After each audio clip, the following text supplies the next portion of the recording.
Hi welcome to Sri Mallika's kitchen. ఈ ఛానల్ని ఆదరించిన ప్రతి ఒక్కరికి మా హృదయపూర్వక నమస్కారంలో.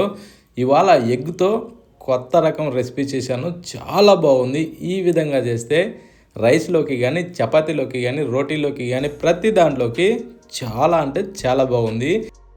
ప్రతి ఒక్కరూ ఈ విధంగా ఒక్కసారి ట్రై చేయండి. టేస్ట్ మాత్రం అద్భుతంగా ఉంది. తిన్న వాళ్ళు ఎవరైనా సరే వారే వా ఎంత బాగుంది అనాల్సిందే. ఓకేనా. ముందుగా మనం కోడిగుడ్లు ఒక 4 తీసుకోవాలి. ఆ 4 కోడిగుడ్లు తీసుకొని అవి పచ్చి ఉడకబెట్టినవి కావు, మామూలు కోడిగుడ్లు. ఇప్పుడు ఆ కోడిగుడ్లని ఏదైనా ఒక బౌల్ తీసుకొని ఆ బౌల్లోకి మనం ఈ టైప్లో కొట్టి అందులో పోసుకోవాలి. కానీ మనం కొట్టి పోసేటప్పుడు ఆ పెంకులు అన్నది పడకుండా చూసుకోండి. ఓకేనా. పెంకులు పడకుండా నీట్గా అలా కొట్టి అందులో పోసుకోండి. అప్పుడు మనం తింటుంటే చాలా అంటే చాలా బాగుంటుంది. ఇప్పుడు మనం చేసే ఎగ్ కర్రీ చాలా అంటే చాలా బాగుంది, ఎంతో కొత్తదనంతో ఉంది. దీంట్లో ఇప్పుడు మనం చిటికెడు సాల్ట్ వేసుకుందాం, ఎక్కువ అవసరం లేదు. ఇలా ఒక జాలి లాంటి దాని సహాయంతో మనం బాగా కలుపుకోవాలి. పోరుకుతేనా కూడా కలుపుకోవచ్చు. ఏది అవైలబుల్ ఉంటుందో దాంతోనే మనం ఈ టైప్లో బాగా పల్చగా అయ్యేదాకా మజ్జిగ చిలికినట్టు ఇలా చిలికేసుకోవాలి. కానీ ఈ రెసిపీ మొత్తం చాలా కొత్తదనంతో ప్రతి ఒక్కరిని ఆకర్షించేలాగా చాలా బాగుంది. ఖచ్చితంగా ట్రై చేయండి. ఇప్పుడు దీన్ని పక్కన పెట్టి స్టవ్ ఆన్ చేసి ఒక ప్యాన్ పెట్టుకుందాం. ప్యాన్ పెట్టిన తర్వాత దాంట్లో మనం గ్లాసు నీళ్లు పోసుకోవాలి. ఒక గ్లాసు నీళ్లు పోసిన తర్వాత ఇప్పుడు మనం ఏం చేద్దామంటే ఈ నీళ్ళని కొంచెం బాగా వేడెక్కనివ్వాలి. ఈ నీళ్ళని ఈ టైప్లో వేడెక్కిన తర్వాత, అంటే మరీ తెరలేదాకా కాదు, ఒక మోస్తరుగా, అంటే గోరెచ్చకంటే ఇంకొద్ది ఎక్కువ. ఇప్పుడు దాంట్లో మనం ఇందాక రెడీ చేసిన కోడిగుడ్డు సొనని అందులో పోసేసుకుందాం.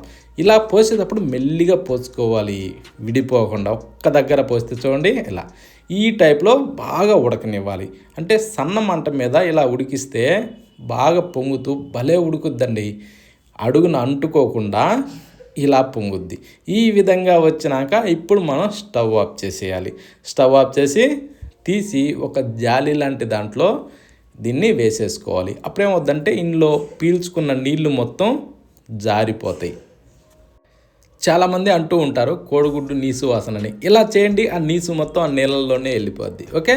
ఇప్పుడు ఒక మిక్సీ జారీ తీసుకొని అందులో ఒక 3 లేదా 4 పండు టమోటాలను తీసి కట్ చేసి అందులో వేసేసుకునేసి 2 పచ్చిమిరపకాయల మధ్యలోకి ఇరిసి అందులో వేసేసుకుందాం. ఇవి వేసినాక ఒక 2 ఇంచుల అల్లాన్ని ఇలా ముక్కలుగా కట్ చేసి అందులో వేసి ఒక వెల్లుల్లి గడ్డని తోళ్ళు తీసి అందులో వేసేసుకుందాం. వేసిన తర్వాత చెక్క కొద్దిగా, ఒక 3 లవంగాలు, 2 యాలకులు ఇవి వేశాక 1 స్పూను ధనియాలు, మరొక స్పూను జీలకర్ర ఇవి వేసేసుకునేసి కొద్దిగా మిరియాలు 1/2 స్పూను సరిపోతాయి. ఇవి వేసాక ఇప్పుడు మెత్తగా మనం గ్రైండ్ చేసుకోవాలి.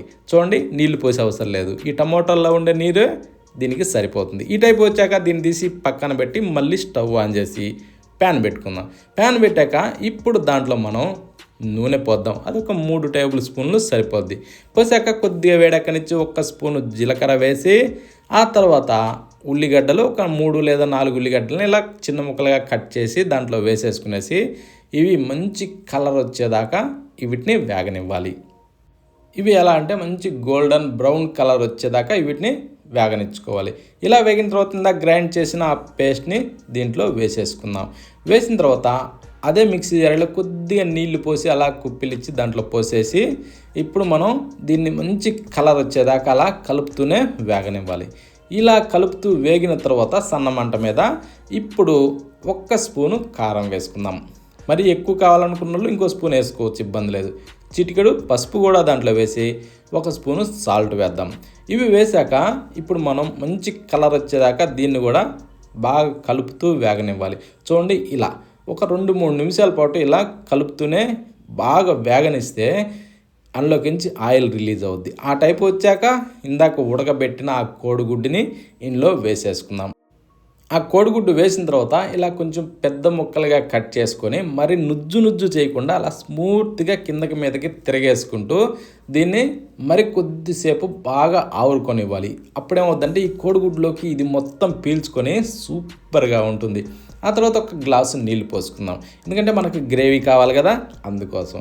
ఆ తర్వాత దీంట్లో రుచి సరిపడ 1 స్పూను సాల్ట్ అలా వేసేసుకుని కాస్త అలా తిరగేసుకుందాం. కానీ నుజ్జు కానియకుండా అలా పెద్ద ముక్కలుగా ఉంటే బాగుంటుంది. ఇప్పుడు మూత పెట్టి ఒక 4 నుంచి 6 నిమిషాల సేపు ఇలా పులుసును ఇనికేదాకా ఇలా ఉడికిన తర్వాత ఇప్పుడు కాస్త అడుగు అంటుకోకుండా అలా తిప్పేసి మీదకించి ఫ్రెష్గా కడిగి రెడీ చేసి పెట్టుకున్న కొత్తిమీరను అలా చల్లేసుకుందాం. చల్లిన తర్వాత కాస్త అలా తిప్పుకునేసి ఇప్పుడు ఒక్కసారి చూడండి. ఈ విధంగా చేసిన ఎవరికైనా సరే చాలా మంచి రుచిగా వస్తుంది.